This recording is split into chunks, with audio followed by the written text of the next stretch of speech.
grand bi. amul lu ma lay wax waxal li nga war a wax. waaw di santaat yàlla rek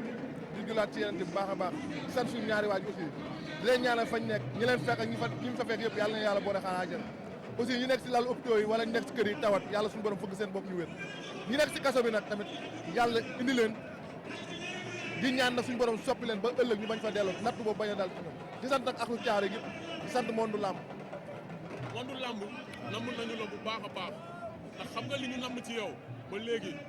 yaa ngi ci li nga war a nekk mais li nga xamante ne moom la say supporter namm ba léegi gëj nañ ko am. waaw nee naa li suñu borom dogal ci yow bu mu tax mukk nga tënk si sa bopp parce que li nga war a am ala kulli al mu yàgg mu yéex mu gaaw da nga koy am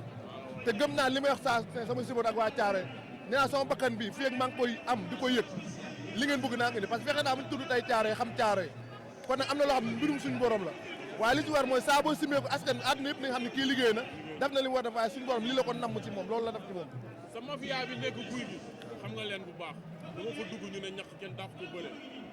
kenn gënu ko respecté entraînement kenn gënu ko respecté doomu aadama li koy ñàkkloo ñun xamuñu ko. waaw muy ñàkk autorité bu ñu dimbali xëy na loolu bu ñu bëggee dem suñu propre moyen bopp rek day xaw a doy waar day xaw a métti parce que fi ñu yem rek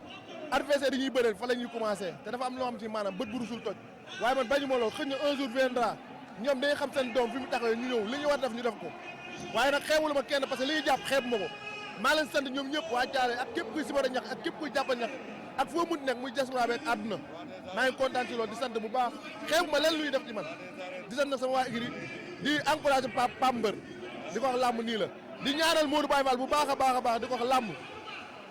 yàlla dafa jàmm parce que liy yombul xew la ñu bëri ñëw parce que ci làmb nga ne maa ngi koy ñaan réussir total tey ci journée bi di kontaan si képp kuy jàppale ñàkk jaaj bi. dégg naa Modou Baye Fall tegal na la ko. waaw loolu du ma ko bañ wax dëgg yàlla bit ma bëre ba léegi ñu ngi may wax ay combat waaye xëy na adversaire yi yi ma bëgg ñoo amagul parce que 24 combats mënoo fexe ba ñu may ma chance boo bëlee man may maye chance te yéegu ma kon sonn naa ci lii nanga ak lu làmb tamit bàyyi xel man mbëru amateur tey fi ma toog ni sax laay booy ambulant ni damaa mujj rus parce que ku ñëw ne ma ñàkk fii sa place comme yóbbante bi egsi na kon maa ngi masawu coono ñëpp di jégal ñëpp di xam ne mbirum suñu borom la lu ma gëm la te tamit